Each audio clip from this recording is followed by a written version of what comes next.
Welcome back to the last session of Online Ed 2022. Thank you, Stella. Back to you. Thank you, Jeanette. Welcome back, everyone, to our final session, which is creating online engagement, some approaches that work.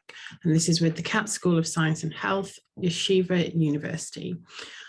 Before I introduce our final speaker, please can you remember to send us your questions using the Q&A tab at any point throughout this session.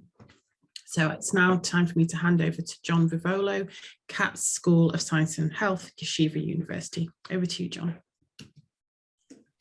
Thank you, Stella. Thank you, everybody, for joining me as well as the last session. I get to go last, which is great. It's a wonderful day we had. All the sessions I joined when I could. I've worked, I'm in New York City, by the way, and I've seen a lot of people from a lot of different countries around the world, which is wonderful. I look forward to traveling again now that things are getting somewhat better, in at least in New York. I will say, if you've never been to New York, New Yorkers are not rude. We are just in a rush. So I do my best not to go too fast with this. So I've been working in online learning for 20 years, played every role, instructor, even student, instructional designer, educational technologist, as well as leadership role I've been in for a while now, over 10 years at 3 different universities. And I developed over almost a dozen degrees online. And one of the things that's always been important to me is ensuring that the learning experience for students and a teaching experience for faculty is an engaging, interactive experience. And the last 2 years, we've had tape and bubblegum approach to online learning. People struggle to throw things on quickly. That's not what I'm talking about now. What I care about is learners who I call next generation learners, the people who 5 to 10 years from now, now that COVID is hopefully getting better enough that we can move back towards what we did before, which was developing courses online. But online learning, I'll say it and take a moment to think about it. Congratulate yourself if you were involved. We saved the world. Without online learning, what would the world have been? The educational world, at least, without online learning. But now it's time to switch back to think about next generation learners. That's what I talk about here. I think about my son, who is 13, who in 5 years or so is going to go off to college, and what his expectations are about learning and his generation. And I think at this point, as leaders in online learning, we have to think about this. How do we grab students' attention in an online course? How do we keep it? Online learning is not a novelty anymore. It's a thing that's everywhere, and that there's a lot of competition. How do we keep them engaged and keep them involved with it? And I'm going to say this right now, we can no longer ignore social media. We can no longer ignore the content creators, the short form content. If you think about your online classes now, are they a bunch of PowerPoints and audio and a 2-hour lecture video? Do you think the next generation learner is going to enjoy that experience and continue in your course or your program when you have something like a 2-hour lecture video to watch?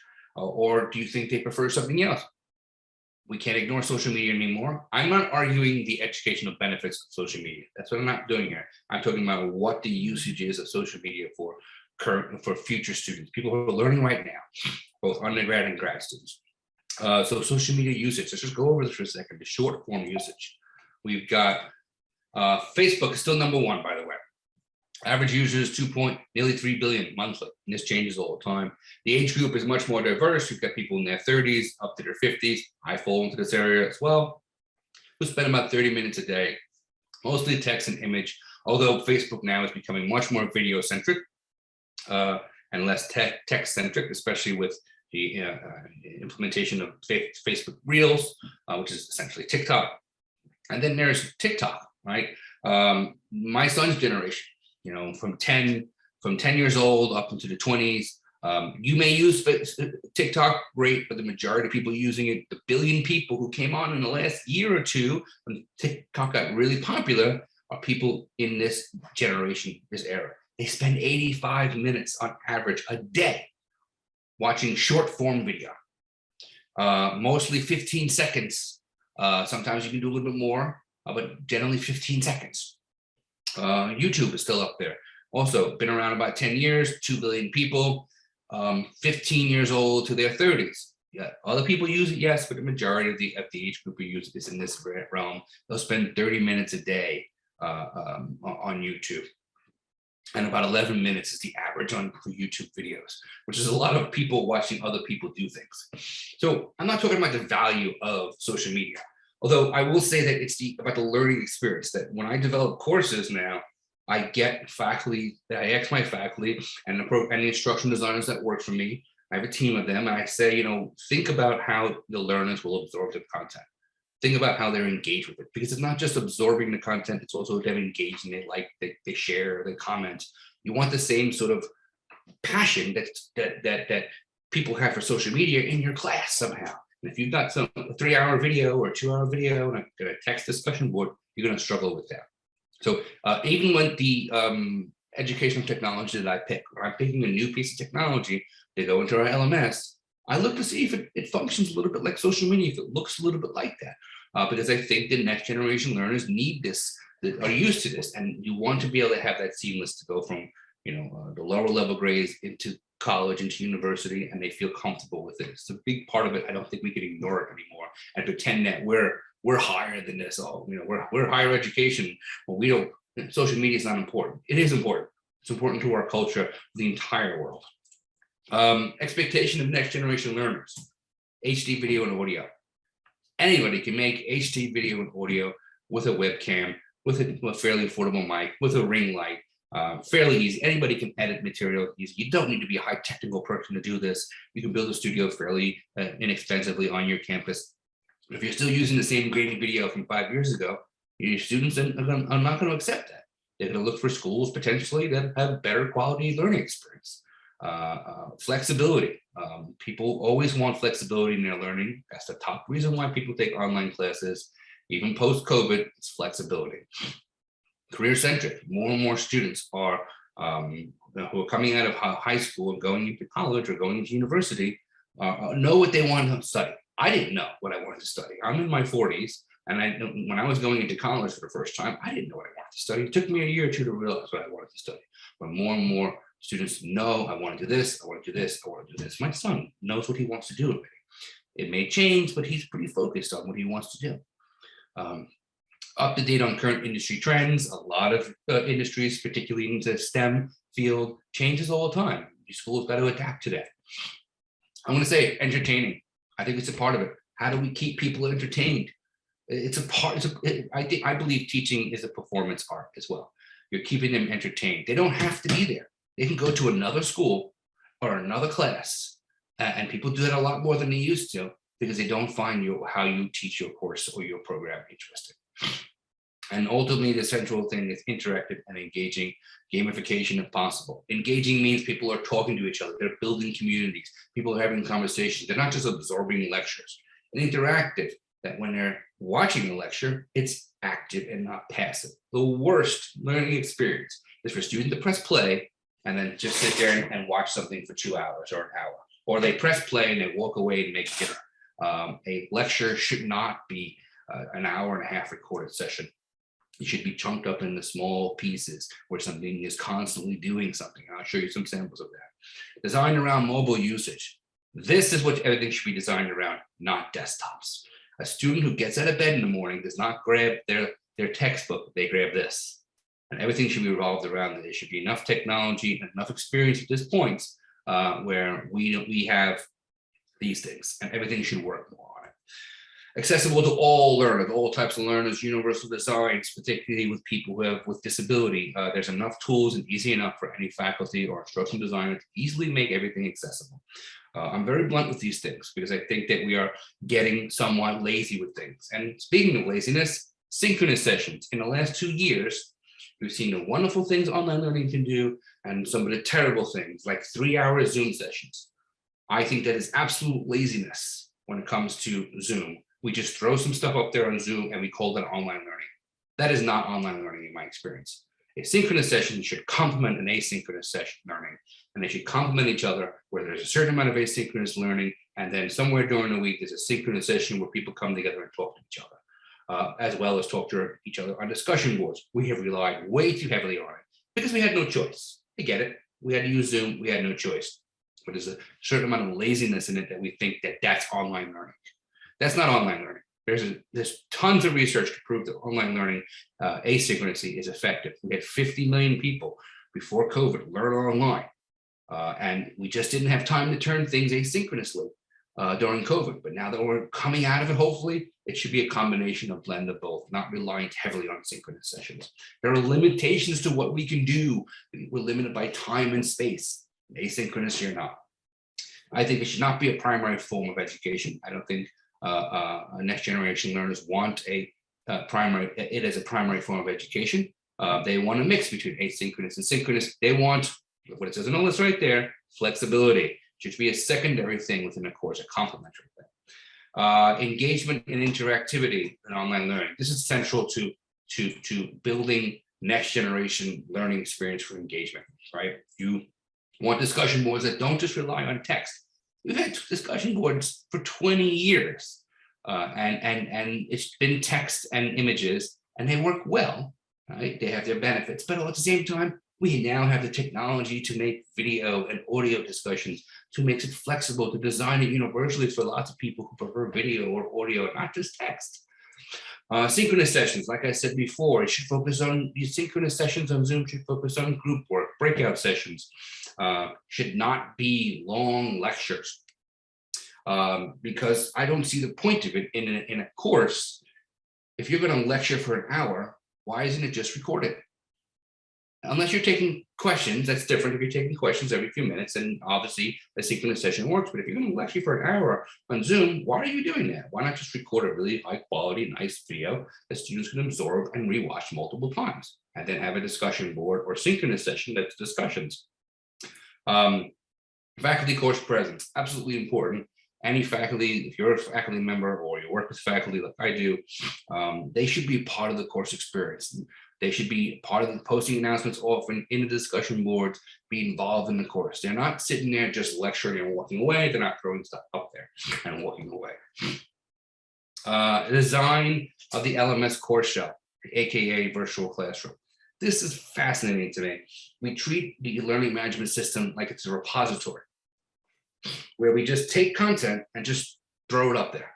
And people download, here's my document, here's my PowerPoint, here's my video, I'm gonna watch it and that's it. Here's a discussion board. We treat it like this repository, when it shouldn't be. It should be designed as a virtual classroom that people want to spend time in. Think of it as a room in your house. In the States, we call it a living room, a space where people come in when they come over, and after dinner, we'll sit and we'll talk and we'll chat. We're treating an LMS like it's a big empty room with a couple folding chairs. And we're expecting people to come and sit down and have a conversation and build a community. The space itself is not enjoyable. Think of it as your house now. When you have your living room or whatever space people come over to socialize, you have couches, you have your end table, your coffee table, you've got a TV possibly, you've got a video game system maybe, you've got your walls are painted, you've got artwork up, photos up, you've got a fish tank, you've got stuff that makes it enjoyable. So when you're designing your LMS course, it should function the same way. Here's my virtual space that I've put specific pictures in, colors I've used, fonts I've used, certain language I've chosen, links to different things, and it's all designed with an instruction designer usually, easily to build an environment that students want to spend time in. They don't want to just come in and leave. It's a virtual classroom environment. And that's a big part of getting students to engage with each other. They want to come in and talk to each other. And other tools, you should not be limited by the tools within the LMS. You should be looking at the tools, excuse me, you should be looking at the tools that are available at other places. Don't be afraid to talk to vendors about tools that are out there, but consider how those tools benefit your course. I firmly believe that any LMS external tool that you may get from a vendor should somehow bring to the learning experience a reflection of social media experience, where they're capturing it in. I've seen a discussion board that looks like Facebook, and students loved it. They engage with it, they put well thought out comments, they shared things, they liked things, and they engage with it much more than the typical discussion board that has limits in, a learning management system like Canvas or Blackboard. So take the time to look at that. That's part of my job, is to find that stuff like that. So if you have someone in your school that his job is to do that and to find the tool that not just technologically adds to the experience, but pedagogically adds to the experience. All this is about sort of how do we engage and create interactivity. Like I said, this is not the COVID era stuff where we threw stuff up there. This is about planning out your online experience for these next generation students, the people who are going to be in school 5 years from now or so. And the big thing for me now is we've talked about discussion boards, talked about synchronous sessions and all these different things, designing the LMS, but what about the lecture itself? Like I said before, people tend to, even before COVID, I'm going to record my lecture or host a Zoom session for 2 hours, and people are just going to absorb what I say. Or I'm going to record audio on my PowerPoint. I'll say this right now. If you can't tell already, I'm fairly blunt about these things because I'm passionate. If your courses are using PowerPoint and audio, that's a problem. We've been doing that for 20 years. Where's the innovation? Online learning is all about innovation. We have the world's attention now. We've saved the world academically. We have the ability to push ahead and say, hey, let's not go backwards. Let's move forward. And as you got a taste of online learning, let's now make really exciting experiences. So we've decided that every course will have what we refer to as an interactive lecture, where students are never just sitting around pressing play and walking away to cook dinner. They're always engaging. So what I'm going to do now, see how much time I have left. What I'm going to do now is I'm going to cut to a sample of an interactive module and walk you through a little bit of it. Let me just stop sharing for a moment, and then I'll reshare. Let me find where it is. Here it is. You should see my screen. Stella, if you can just confirm you see my screen, it says Module 1, Speech Sound Disorders. Do you see that? Yeah, can see that fine. Excellent, great. This is a program called Articulate Rise. It's one of the family of programs under Articulate 360. A little bit on the pricey side, but they give you education discounts, but well worth it. Anything I show you now is really easy to develop. This is from a speech language pathology master's degree that is basically one of the top master's degree in speech language pathology in all of the United States, we're proud to say. And we took the time to say, hey, look, when speech language pathologists, students come in, they'll have their discussion board, they'll have their assignments, they'll have a great LMS design. And when it comes to the lecture each week, they'll get these what we call interactive modules. And whatever I show you now looks great on mobile devices. And I'm just going to real quickly toggle through what it looks like on different platforms before I go through a little bit of it. And this is an example of, instead of doing an hour-long lecture, it might take someone an hour, hour and a half, normally to listen to a lecture that covers everything in this topic. But instead, we made it interactive modules, so students are sort of exploring the different areas. So I'm just gonna preview here though. Let me know if I'm going too fast. This is what it looks like. It looks great on actual mobile devices. This is on an iPad or a tablet. You can also do landscape mode. This is just a preview of what it can look like, because people have a tendency, at least in the States, of using their mobile devices, commuting to work, commuting to school. They're not using laptops necessarily, they're using their mobile devices. Same thing on phones. So people are exploring and learning, watching whatever videos or other content that may exist on their mobile devices. And there's a landscape one as well. What I'm going to do is I'm going to go back to desktop because it's easier for everybody to see. If I won't go too fast, please let me know. We select the images, the text, the colors very explicitly, saying we want to make sure this is an experience. And it's not just a PowerPoint with the video.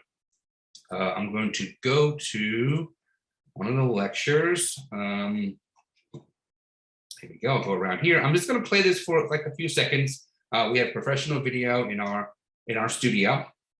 It's fairly inexpensive to create professional video. And so what we're going to do is, I'm just going to, let's see how well. This has to do with the fact that you might ask the question to a professor in one way and another way in phonetics and phonology. They sound so similar. So this is some of the videos. Notice they're about 6 minutes long. And there are lots of these videos throughout this module, instead of it being a 1 hour video, that when you're done with this particular section, you move on to some of the interactive elements that have been created. Some of these are reinforce what you learn, some of them are test your knowledge, some of them are critical thinking. In this particular place, there are a drag and drop content. If I go to another one, this is a great example. Normally in a lecture, you have this image up. In this case, it's the speech chain. And in the speech chain, you may talk for 5-10 minutes about the subject. But instead of doing that, we take the image, this flat image, and we make it layered with interactivity. With these buttons, it's fairly easy to put images, text, even video in here, so that students could explore at their own will. And you can put as much as you want in there because you're not limited by time and space. You can layer as much as you want in here. It's just about how creative you are. If I go to another one, here's another video. Did vowel sound? B as in boy, or So- ow as in cow. When we exhale, And then below that is this, this particular chart is used a lot in speech language pathology to talk about how people pronounce things and how their mouth moves when they're studying. Once again, normally students would spend some time listening to the lecture over it, and they would look at the chart in reference to the lecture. But in this case, we took that and we made it interactive. So it's not just about looking at the chart, but actually going into each area, and I want to hear how this sound goes. So I click on here, and there's actually a quick 2-second video on here about how this is actually pronounced. So I click through here as a student, and I can learn all these different things and review. And what we can do is we can actually lock this up. The students can't move forward until they look through everything here or take a quiz relating to it. So they're not just watching a video, they're engaging with the content as well. Or they can drag and drop something in here. It's really about your own imagination as a faculty or instructional designer or leader, what you want to do. But this is an hour-and-a-half lecture that does now have these great interactive elements to it. Here's another example. Here's a throat, where if we wanted to, we can just label things as we want and how creative you want it to be, whether it's images, audio, or text, you can do that. And this is a simple program. Someone may say, well, how long does it take to create something like this? Well, once you've got the content in place and you know what you want to put in and you storyboard these things out, and you've recorded your videos. If I have all the videos and all the content and I have a storyboard, which can take a few weeks for the faculty to think about what they want to do in what order. This putting it together, an instructional designer, I think he took 2 hours to put this together, and then it was done. So we take a simple 1 hour lecture and then make it into an interactive experience, even have it layered with grades where they can take part of the module, take the quiz, and then if they get this score on the quiz, it pushes them up to a different part of the module. If they get this score on the quiz, it moves them to another area. So it becomes not AI, but certainly it's taking them down a pathway of where they can go with the interactive learning experience. So it's not just a passive thing, they're always engaging. So you can't just press play and walk away. As a student, you're constantly engaging with it. So the lecture becomes an interesting experience. The more gamified you can make it, the even better. It's all about creativity. Some of these things that we put in here are not necessarily limited, excuse me, are not limited by what you see here. It's just about how creative you want to make it. And once again, things look great on multiple devices. So students can, as they commute or as they sitting at home or sitting on a bench somewhere, they can easily submit what the answer is. If I got this wrong, it can push me off to a different area to review it. So it helps them learn as opposed to just being passive. It's about active learning experience. So let me go back to my PowerPoint. We were up to this, and that's pretty much it. Any particular questions on anything? Feel free to let me know. That's absolutely great. Thank you so much, John. We do have a few questions, so I'll go straight into those. It's been very thought-provoking. So the first one is, what have been some effective strategies you found that fight faculty inertia regarding updating teaching practice? What have you found motivates them to expend more hours in an LMS, creating new engaging lecture recordings, etc.? Well, so one thing is that we pay faculty to develop courses. If you don't pay faculty to develop courses, then you're going to, and you rely on, sorry, that's my timer going off. If you rely on just goodwill, you don't always get that.